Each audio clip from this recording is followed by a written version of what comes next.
मित्रांनो, तुमचं पुन्हा एकदा GB स्टोरी टेलर या यूट्यूब चॅनलवर स्वागत आहे. आजच्या आपल्या गोष्टीचं नाव आहे काळी पौर्णिमा. लेखक समीर घाडेकर. पण गोष्ट सुरू करण्याआधी जर कोणी या चॅनलवर पहिल्यांदाच आलेले असाल तर त्यांनी या चॅनलला सबस्क्राईब करायला विसरू नका. चला तर मग अजिबात वेळ न घालवता गोष्टीला सुरुवात करूया.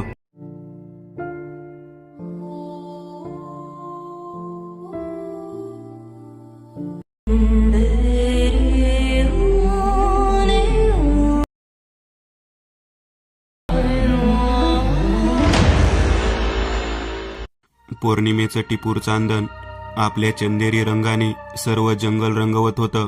जंगलही शांत बाळासारखं धरतीच्या कुशीत निपचित पडून होतं. झाडांना कदाचित लवकर झोप येत नसावी म्हणून आपल्या फांद्या हलवीत एकमेकांशी गप्पा ठोकत होती. त्या फांद्यांच्या हलक्या हालचालींमुळे थंड वाऱ्यांचे झोत पायवाटेवरून जाणाऱ्या वाटसरूंकडे फेकल्या जात होते. त्या वाटेवर एक नीरव शांतता पसरली होती. तालुक्याहून काम आटोपून निघालेला मदन सामानाची थैली खांद्यावर अडकवून बिनधास्तपणे जंगल तुडवून आता खापर्डी गावाच्या अगदी जवळ पोहोचला होता. खांद्यावर घेतलेल्या थैलीमध्ये काही लोखंडी सामान असल्याने ते पाठीवर आदळून त्याचा एक हलकासा छनछन आवाज होत होता. जंगलाचा उरलेला थोडाच भाग ओलांडला की गाव सुरू होणार होते. जमीन न्याहाळत रस्ता पार करत असताना तो अचानक जागीच थबकला. काहीतरी विचित्र त्याच्या नजरेस पडले होते. तो उभा असल्या ठिकाणाहून 8-10 मीटर अंतरावर पुढे बाजूच्या झाडीतून बाहेर आलेली एक शेपूट रस्त्याच्या मध्यभागापर्यंत पसरली होती. आकार बघून बाजूला झाडीत कुठला प्राणी बसला असेल याचा अंदाज लावणे कठीण होते, कारण एवढ्या मोठ्या आकाराची शेपूट असणारा कुठलाच प्राणी त्या जंगलात नव्हता. काय प्रकार असावा, पुढे जावं की नाही या विचाराने गोंधळलेला मदन आता थोडा घाबरलाही होता. त्याने चप्पल काढून हातात घेतली.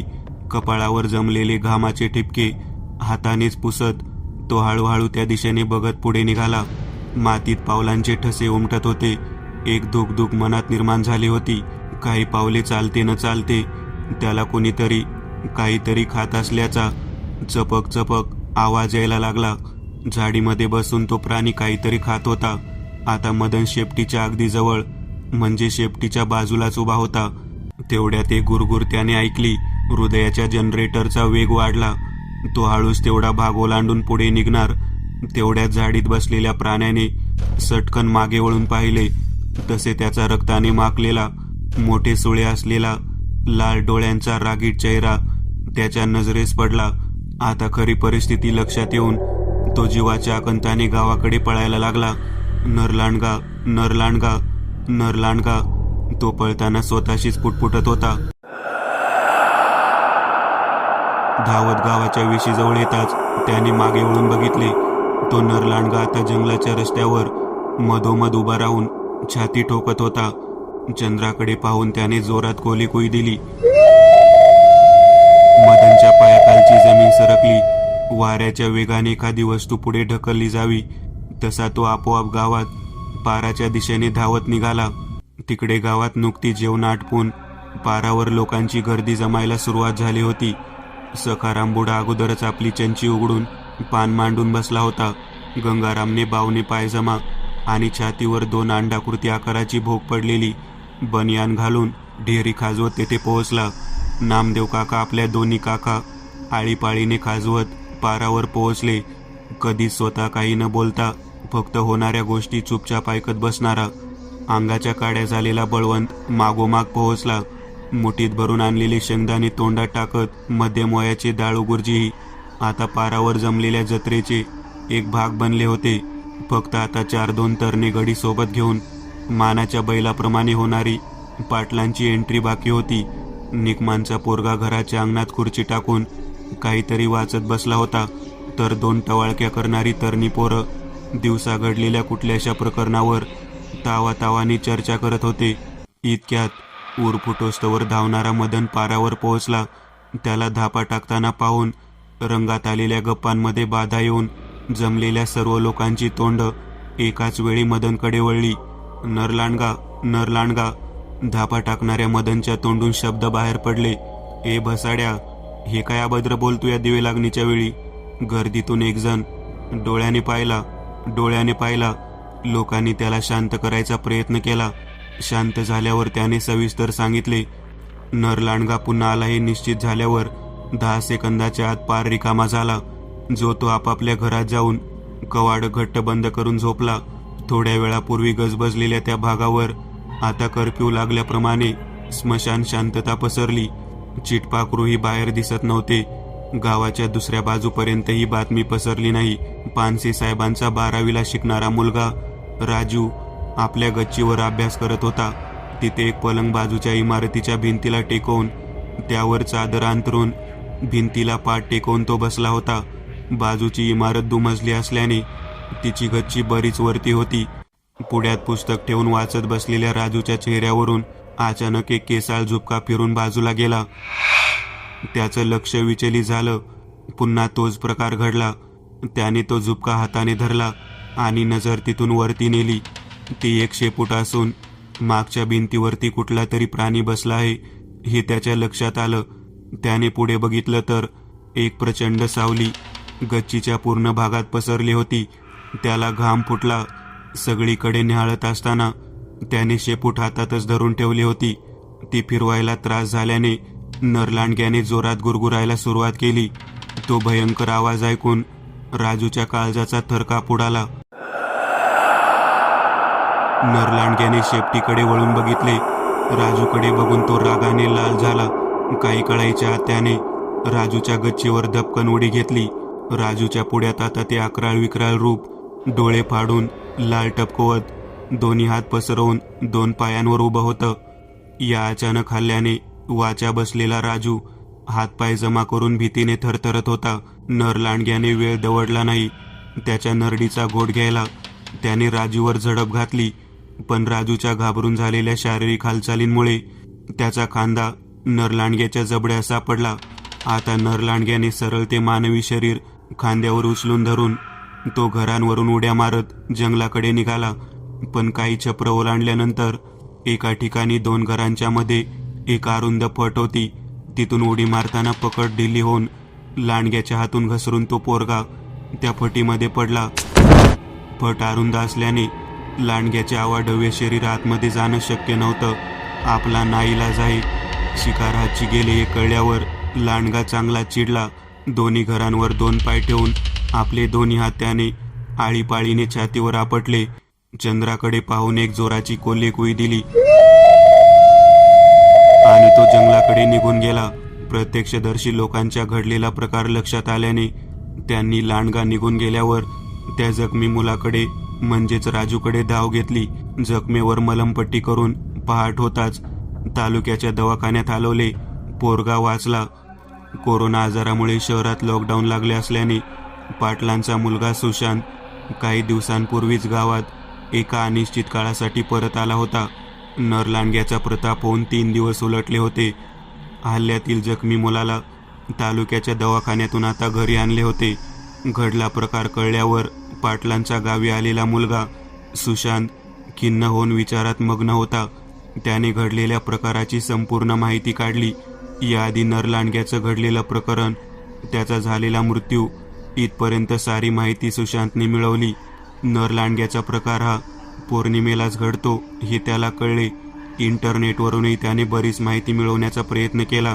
पण गावात नेटवर्क ठीक येत नसल्याने जास्त काही त्याच्या हाती लागलं नाही. पण एक महत्त्वाची माहिती त्याच्या हाती लागली. ती म्हणजे सामान्य माणसाचाच पौर्णिमेच्या दिवशी नरलांडगा होतो.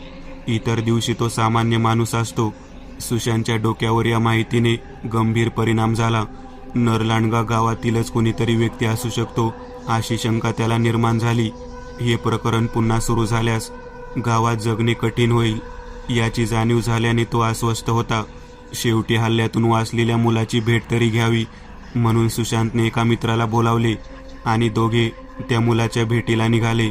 मित्र पराग आणि सुशांत आता हल्ल्यातून वाचलेल्या राजूच्या घराकडे चालत निघाले. चालताना बऱ्याच गप्पा गोष्टी सुरू होत्या. मागील नरलांडग्याच्या प्रकाराची माहिती सुशांत खोदून खोदून विचारत होता. वाटेत मध्येच कोणीतरी घराबाहेर भिंतीवर वाळत टाकलेले कपडे काढत होतं. ते पाहून पराग ओरडला, "काय गणप्या, बायकोची काम करतोस होय? तसं त्या व्यक्तीने वळून बघितलं आणि लगेच बोलला, तू कुठं फिरतो या मोकाट जनावरांनी? ते सांग अगोदर. पानसेंच्या राजूला भेटायला चाललो. लांडग्याच्या हल्ल्यातून वाचले पोरग. म्हणलं भेटून यावं. येतो का तू? अरे मरू दे. कार्ट्याचा जीव वाचला तेच नशीब समज म्हणाव. आपल्याला काय, मेलं काय नि वाचलं काय? ते संभाषण चालू असताना मध्ये सुशांत बोलला, हा पोरगा जरा उद्धट दिसतोय. खरं तर ह्यो बी सेमच नमुना आहे. म्हणजे काही कळलं नाही मला. आहो पाटील, ह्यो बी नरलांडग्याच्या हल्ल्यातून वाचलेला नमुना आहे म्हणलं. सुशांत चमकला. अरे हो हो हो, मी ऐकलं होतं की मागे कोणी माणूस वाचलाय हल्ल्यातून. तो हाच का? हो हो, हाच तो. तीच पाळी दुसऱ्यावर आली तर बघा कसा रगेलीन बोलतोया. जरा बी दयामाया नाही. गोष्टी ठोकत दोघं राजूच्या घरी पोहोचले. पोरगा झोपलेला होता. क्षेमकुशल विचारून थोडा वेळ बसून ते शेवटी माघारी फिरले. पण सुशांतच्या डोक्यात गणपतचे शब्द खटकत होते. एवढं निर्दयी कोणी कसं असू शकतं? संध्याकाळी जेवण झाल्यावर सुशांत झोपाळ्यावर विचारमग्न होऊन बसला होता. गावच्या भल्यासाठी काहीतरी सावध पवित्रा घेतला पाहिजे. आपणच आता पुढे आलं पाहिजे. हे असं सुरू राहिलं तर गावात कोणी सुरक्षित राहणार नाही याची जाणीव त्याला होत होती. पौर्णिमेला अजून जवळपास महिनाभराचा वेळ होता. ही एक समाधानाची बाब होती. काही गडबड नव्हती, पण काय करावं हे त्याला कळत नव्हतं. त्याने मोबाईल हातात घेऊन पुन्हा नरलांडगा प्रकाराची माहिती काढायला सुरुवात केली. पागल होऊन मोबाईल चालत असताना त्याला काही नवीन माहिती मिळत होती. नरलांडगा या प्रकारावरील साहित्य, चित्रपट, लेख, माहितीपट इत्यादी भरपूर काही मिळालं. नरलांडगा हा पौर्णिमेच्या रात्री व्यतिरिक्त इतर दिवस सामान्य माणूस असतो, त्यामुळे त्याला शोधणे अजूनच कठीण होते. पण काही हो, आपण स्वस्थ बसायचं नाही हे त्याने मनाशी पक्क केलं आणि आपल्या योजनेचा भाग म्हणून सुरुवातीला स्वतःच पाळत ठेवायची आणि नंतर प्रत्यक्ष शिकारवेळी माणसं वाढवायची हे त्याने मनाशीच ठरवले. पौर्णिमेची रात्र उजाडली. सुशांतच्या अंगी वीरश्री संचारला. गच्चीवर बेड टाकून सोबत बंदूक घेऊन तो तयार होता. सुशांत शिकलेला तसेच डोक्याने तल्लख मुलगा होता. आजची त्याची योजना साधी होती. गच्चीच्या मागील बाजूला एक अरुंद बोळ होती. नरलांडग्याची चाहूल लागताच लगेच त्या बोळीत उडी घ्यायची. नरलांडगा आपल्या अवाढव्य शरीरामुळे तिथे उतरू शकणार नाही. राजूच्या घडलेल्या प्रकरणातून त्याने ही गोष्ट शिकली होती. सोबतीला बंदूक होतीच. पाटलांचा वाडा आकाराने बराच मोठा आणि उंच असल्याने त्या वाड्याच्या गच्चीवरून संपूर्ण गावातील हालचालींवर नजर ठेवणे शक्य होत होते. एवढंच काय तर गावच्या वेशीपर्यंतचा भाग नजरेच्या टप्प्यात येत होता. रात्रभर पाळत ठेवून रात्रीच्या हालचालींवर नजर ठेवण्याचे त्याने ठरवले. रात्र चढत होती. चंद्रावर प्रखरता वाढत होती. काही कळायच्या आत नरलांडग्याने येऊन आपल्यावरच हल्ला केला आणि आपण काहीच करू शकलो नाही तर ही भीतीही त्याला सतावत होती. कारण नरलांडग्याच्या भीतीने आज कोणीच बाहेर झोपलं नव्हतं. पण तो मागे हटणारा नव्हता. संपूर्ण गावावर त्याची नजर भिरभिरत होती. बारीक बारीक गोष्टी निहाळत होती, पण जास्त काही हाती लागण्यासारखे मिळत नव्हते. संपूर्ण गाव निश्चित पडून त्याला एक स्मशानाचे स्वरूप प्राप्त झाले होते. कधी गादीवर घुटमळत तर अधूनमधून सोबत आणलेले पुस्तक वाचत त्याने बराच वेळ घालवला. मध्यरात्र निघून गेली. रात्री 3च्या पुढे काटा निघून गेला. काही विशेष हाती लागलं नाही. डोळ्यावर पाणी मारून तो झोप टाळत होता. चोहोबाजूने भिरभिर नजर फेकत होता. जणू सीमेवरील रात्रपाळीच्या सैनिकाच्या नोकरीवर तो रुजू झाला होता. इतक्यात घरासमोरील रस्त्यावर काहीतरी हालचाल जाणवली. सुशांत दबकत दबकत गच्चीच्या पुढील भागात गेला. खाली नजर टाकली. एक व्यक्ती चेहरा आणि डोके मफलरने झाकून रस्त्यावरून जात होता. परिस्थिती संशयास्पद वाटत होती. सुशांत आवाज न करता खाली उतरून मुख्य रस्त्यावर आला. तोपर्यंत ती व्यक्ती थोडी लांब गेली होती. थोडे पुढे गेल्यावर गल्लीमध्ये अंधार होता. जमिनीवर झोपलेल्या कुत्र्यावर त्या व्यक्तीचा पाय पडून तो कुत्रा ओरडायला लागला. तशी ती व्यक्ती घाबरली, सैरबैर झाली. नजर मागे वळून त्याचा दबकत पाठलाग करणारा सुशांत त्याच्या नजरेस पडला. नजरानजर झाली. सुशांतचं हृदय धडधडायला लागलं. तो जागीच थबकला. काहीच न बोलता ती व्यक्ती पुन्हा चालायला लागली. शेवटी थोडा अंतर गेल्यावर एका ठिकाणी त्याने दरवाजा वाजवला. दार उघडले. आत जाऊन त्याने दार लावून घेतलं. आता काही करणे शक्य नव्हते. सुशांतचा संशय मावळला, कारण ती व्यक्ती नरलांडगा असती तर जंगलाकडे गेली असती, घरात गेली नसती. सुशांत परत फिरून पुन्हा गच्चीवर जाऊन बसला. ताटकळत शेवटी सकाळचे 5 वाजले आणि आज काहीच हाती लागणार नाही या निराशेत असतानाच त्याची नजर गावच्या वेशीकडे गेली. एक अस्पष्ट आकृती जंगलातून गावच्या दिशेने येताना त्याच्या नजरेस पडली. तो ताडकन जागेवरून उठला. पायात चपला सरकवून वेशीच्या दिशेने पळत सुटला. धापा टाकत तो वेशीपर्यंत पोहोचला. सुशांत त्या व्यक्तीच्या पुढ्यात जाऊन धडकला. ती व्यक्ती आणि सुशांत अगदी समोरासमोर उभे ठाकले. नजरानजर झाली. ती व्यक्ती अचानक धडकेने भांबावून गेली. कोण तुम्ही? सुशांत धापा टाकत बोलला. तुम्ही कोण? त्या व्यक्तीने रागाने विचारले. आधी तुम्ही सांगा, तुम्ही गावात घुसलात, तेही अशा वेळी? अरे वा, म्हणजे माझ्याच गावात घुसायला मला कुणाची परवानगी लागते होय? गावात नवीन तर तुम्हीच दिसता आणि एकदम माझा रस्ता अडवायचं कारण काय? ती व्यक्ती रागाने व्यक्त झाली. व्यक्ती गावातीलच आहे हे कळल्यावर सुशांत थोडा शांत झाला. हे बघा, मी पाटलांचा मुलगा सुशांत. शहरात नोकरीला असतो. शिक्षण, नोकरी सगळं शहरात झाल्याने माझा गावाशी संबंध बराच कमी होता. परिणामी मी गावातील सगळ्या लोकांना ओळखत नाही. काही दिवसांपूर्वी गावात आलोय. बरेच दिवस आता इथंच राहील. माझं नाव जनार्दन. गावातील लोक मला जनाबाबा म्हणतात. ओ, आय सी. ऐकलंय मी तुमच्याबद्दल. माझ्याबद्दल? कधी? कुठं? मी तर कधी शहरात गेलोच नाही. नाही, तसं नाही. मागे झालेल्या नरलांडग्याच्या प्रकरणात तुमचं नाव आलं होतं, त्या शिकारीच्या प्रसंगात. असं. बरं मालक, ओळख बरी झाली. आता बोला, मला असं रस्त्यात गाठण्याचं कारण काय? ते गावात मागच्या पौर्णिमेला नरलांडगा येऊन गेला. गाव घाबरले. आता गावचा पुढारी या नात्यानं मी शोध मोहीम हाती घेतली. तुमचं अशा वेळी गावात येणं मला थोडं संशयास्पद वाटलं, म्हणून मी असा धाडकन जनाबाबाला सुशांतच्या जबाबदार स्वभावाचं कौतुक वाटलं. कळलं. हो, खरंच आहे. लक्ष ठेवायलाच पाहिजे. येतो मी. मला उशीर होतोय. जनाबाबाने घाई केली. पण मला तुमच्याबद्दल कळलं नाही अजून. जनाबाबा कैचीत सापडला. मला काम होतं थोडं तालुक्याला. कुठलं काम? तालुक्याला कामासाठी जाणारे लोक रात्रीच गावात येतात. तुम्ही एवढ्या सकाळी?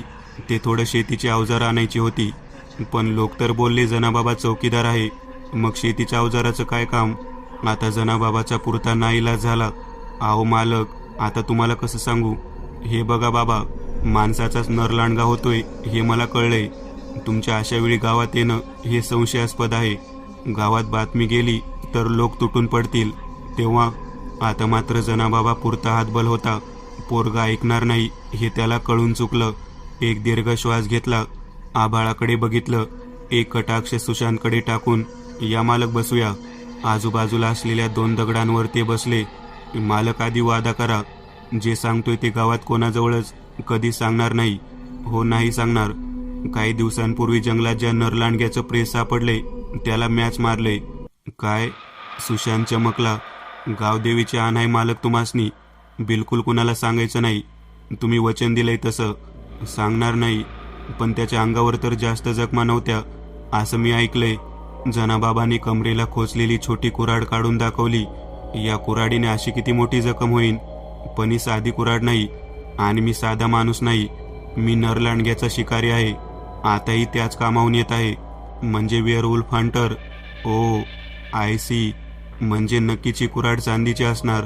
बरोबर ओळखलत मालक. जनाबाबांनी त्याला जुन्या नरलांडग्याचं सविस्तर प्रकरण आणि स्वतःबद्दल सर्व काही स्पष्ट करून सांगितलं. गोपनीयतेची शपथ घेतली. गोपनीयतेची गरज समजावून सांगितली. माझी ताकद कमी होऊ देऊ नका म्हणून गळ घातली. पण आज जंगलात तुम्ही? सांगतो. आज एक मोठा प्रसंग घडला. कान टवकारून सुशांत ऐकायला लागला.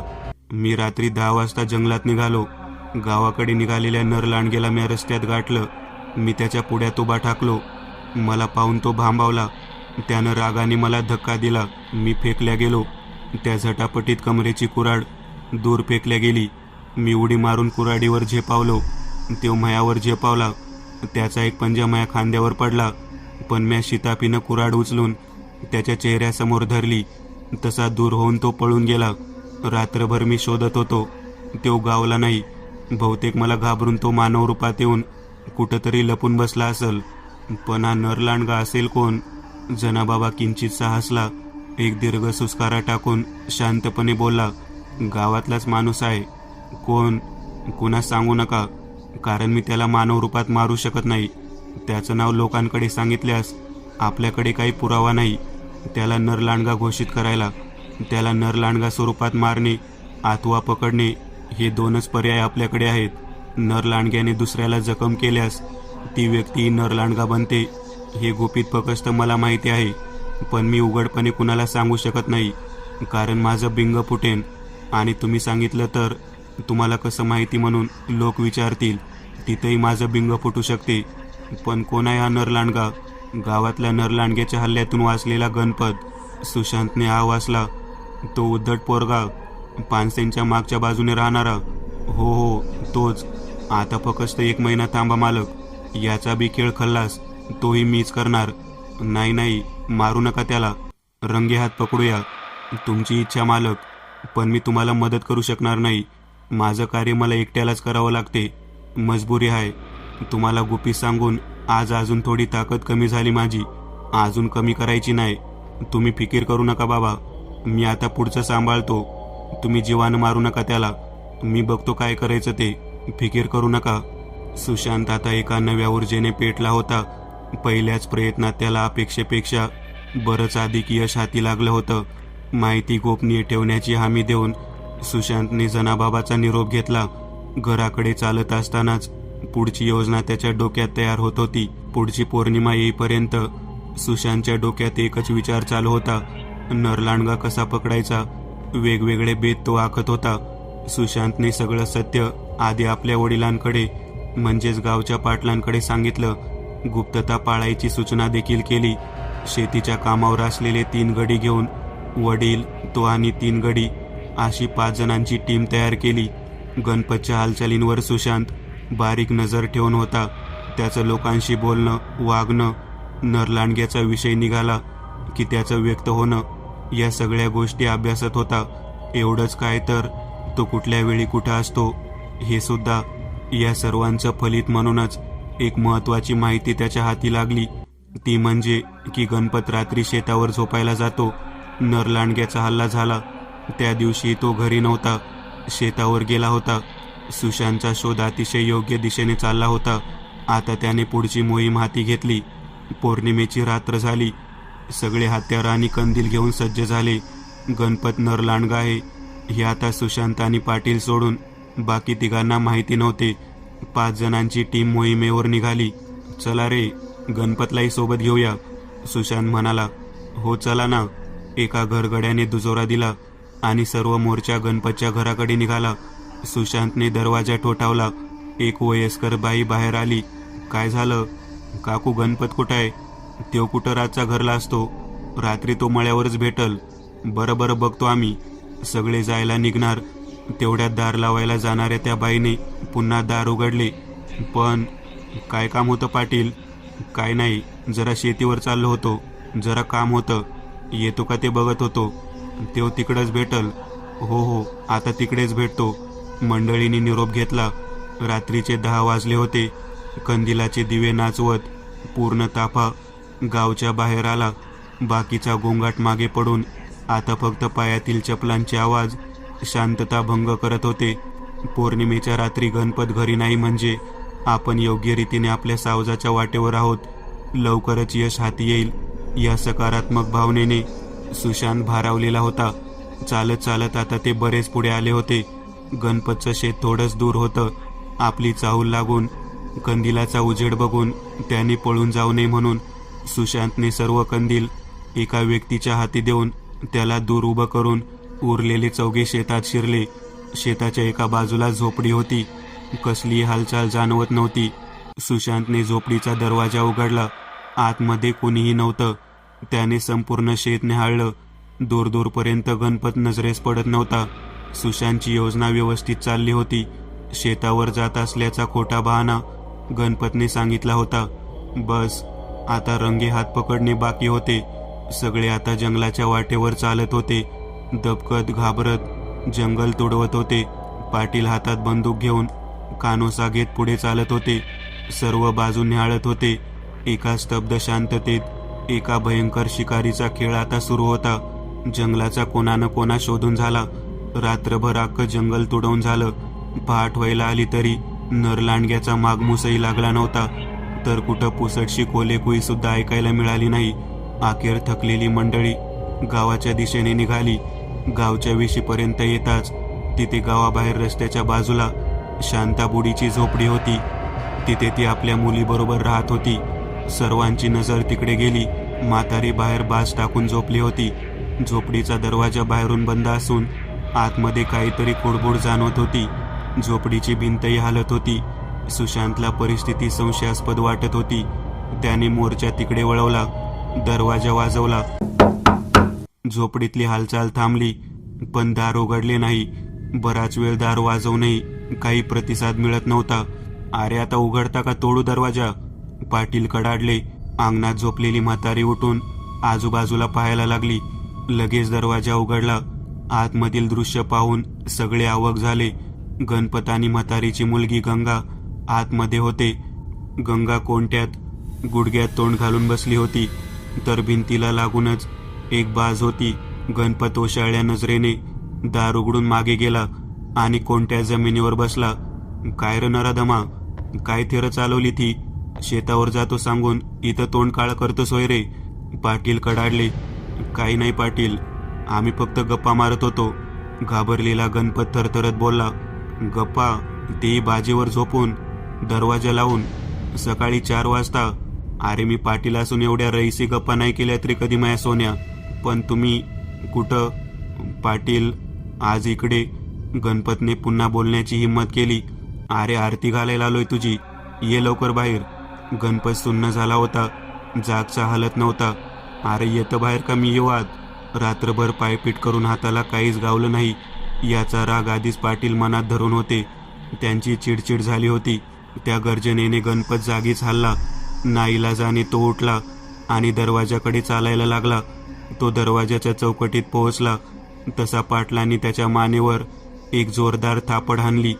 त्या जोरदार आघाताने गणपत अंगात फेकला जाऊन तिथे ठेवलेल्या पाण्याच्या रांजणावर आदळला. तो रांजण आडवा होऊन त्यातील पाणी त्याच्या अंगावर पडून तो कमरेपर्यंत भिजला. ते दृश्य पाहून सोबतचे गडी हसायला लागले. सुशांतच्या ओठावर एक हास्य फुलले, पण तो लगेच सावरला. गणपतला घेऊन सगळे गावाकडे निघाले. इतक्यात अंगणातील म्हातारी मध्येच येऊन पाटलांना विचारायला लागली. तिच्या डोळ्याने कमी दिसत होते. कोण चोर माझ्या घरात घुसला होता? चोर नाही, डाकू होता, पाटील बोलले. आणि सगळी जत्रा गावाकडे निघाली. नरलांडगा पकडायच्या नादात आज गणपतचं लपडं पकडलं गेलं होतं. जंगलात शिकारीला गेलेला ताफा सकाळी गावात परतला, तो गणपतला घेऊनच. गणपतच्या लपड्याची बातमी हा म्हणता गावभर पसरली. जो तो मजा घेत होता. जिकडे तिकडे एकच विषय चालू होता. पण सुशांतच्या मनात अजूनही संशयाचं चक्र चालू होतं. बाकी गोष्टींवर लक्ष द्यायला त्याला वेळ नव्हता. विशेष म्हणजे या पौर्णिमेला कुणाचाही बळी गेला नव्हता. आणि याच कारणाने गणपत रंगेहात पकडला गेला नसला तरी त्याच्यावर संशय मात्र अजून वाढला होता. वेगवेगळे विचार करत निरनिराळे बेत बनविण्यात, युक्त्या आखण्यात सुशांतचा महिना निघून गेला. पौर्णिमा आली. आपल्या योजनेत सुशांतने आज थोडा बदल केला होता. शिकारीसाठी निघताना आधीच एक माणूस गणपतवर लक्ष ठेवण्यासाठी नेमून दिला होता. तो संध्याकाळपासूनच गणपतच्या घराभोवती घिरट्या घालत होता. इकडे रात्री 10 वाजताच सर्व ताफा पुन्हा जंगलाच्या दिशेने रवाना झाला. सुशांतने फोन सोबत घेतला होता. तो अधूनमधून फोन करून गणपतवर नेमलेल्या व्यक्तीस विचारपूस करत होता. आज गणपत घराबाहेर पडलाच नव्हता. तो घरातच आहे हे त्या व्यक्तीने नक्की केले होते. ताफा जंगल फिरत होता. काट्याकुट्यातून मार्ग काढत होता. सुशांतने आघाडी घेतली. त्याच्या हाती बंदूक होती. इतर लोकांनी कंदील आणि हत्यारं धरून ती मागोमाग चालत होती. कोणाकोणता निहाळत गर्द झाडींचे भाग तपासत तो ताफा अव्याहतपणे फिरत होता. फिरता फिरता 12 वाजले. भयान स्तब्ध शांततेत झाडाचे पान हालत नव्हते. जणू काही झाडेही यांची चाललेली हालचाल श्वास रोखून पाहत होती. पायाखाली येणारा वाळलेला पालापाचोळा चिरडला जाऊन त्याचा कडकड आवाज येत होता. कुणी कुणाशी बोलत नव्हतं. पायांचाच आवाज तेवढा येत होता. एवढ्यात एक माकड झाडांवरून उड्या मारत बाजूला निघून गेलं. अचानक तापा जागीच थांबला. सर्वांच्या अंगावर सरकन काटा आला. थोडा वेळ सर्व हालचाल थांबून एक स्तब्धता निर्माण झाली. एवढ्याशा हालचालीने झालेली अवस्था पाहून जर साक्षात नरलांडगा पुढ्यात येऊन उभा टाकला तर काय परिस्थिती होईल याची कल्पना सुशांतला येऊन गेली. थोडा वेळ जाताच सर्व पुन्हा मार्ग काढायला लागले. बघता बघता 1 वाजला. थकलेला जमाव आपल्या टेळणीच्या कामात मग्न असतानाच अचानक एक गगनभेदी कोल्हेकुई रानात उठली आणि ती ऐकून सर्वांचे पाय थरथर कापायला लागले. सर्वजण एकमेकांच्या तोंडाकडे पाहायला लागले, कारण आलेला आवाज हा जास्त दूरवरून आलेला नव्हता. सुशांतने सर्वांची परिस्थिती ओळखली. धीर निर्माण व्हावा म्हणून बंदूक वर धरून हवेत बार सोडला. इतरांनाही मग स्फुरण चढलं. आवाज आल्या दिशेने सगळे चालायला लागले. शांत सुन्न भयान वातावरणात चालत असतानाच अचानक सर्वात मागचा कंदीलधारी जोरात ओरडला. इतरांची शरीरं थरथरली. मागे बघितले. पायात रुतलेला काटा तो काढत होता. जीवात जीव आला. बूट घालून यायचं ना, चप्पल घालून आलाय, एक जण बडबडला. काटा काढून रक्ताळलेला पाय घेऊन तो व्यक्ती चालायला लागला. गर्द झाडीतून जमाव थोड्या मोकळ्या जागेत आला. दूर कुठेतरी हलकासा चपक चपक आवाज जमावाने ऐकला. कोणीतरी काहीतरी खात असावं. त्या आवाजाच्या दिशेने जमाव निघाला. चालताना पाय लटलटत होते. आवाजाच्या दिशेने जात असतानाच अचानक तो आवाज बंद झाला. लोक चालत राहिले. कंदिलाच्या प्रकाशात जमिनीवर काहीतरी दृष्टीस पडले. तसे कंदील घेतलेला पुढचा माणूस जोराने ओरडला आणि मागे पळाला. सुशांतने धीर धरून त्याच्या हातचा कंदील धरून पुढे निघाला. समोरचं दृश्य पाहून आता सर्वांचीच पाचावर धारण बसली. गावातील बाबू नावाचा तरुण रक्ताच्या थारोळ्यात पुढ्यात पडला होता. त्याचं अर्ध शरीर खाल्लेलं होतं. हृदय जोराने धडधडायला लागली. थरथरत्या हाताने सुशांतने खिशातून मोबाईल काढून आपल्या नेमलेल्या व्यक्तीला फोन केला. हॅलो, कुठं आहे? घरीच आहे अजून. गणपत 6 वाजता घरात गेला होता, अजूनही बाहेर आला नाही. दार ठोठाव. बरं मालक. त्या व्यक्तीने दार ठोठावले. गणपतचे दार उघडले. गणपत भाऊ झोपले का म्हटलं.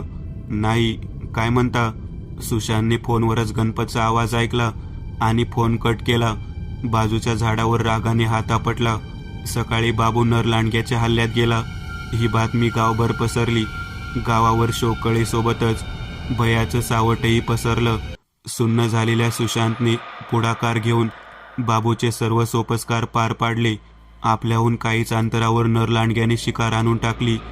हा त्याला स्वतःचा झालेला सर्वात मोठा पराभव वाटला. मनातल्या मनात तो चरफडत होता.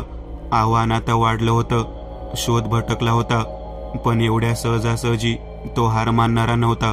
पुढची योजना बनविण्यात त्याचं मन आतापासूनच गुंतलं होतं. पण त्याआधी त्याला एक महत्त्वाचं काम आटपायचं होतं.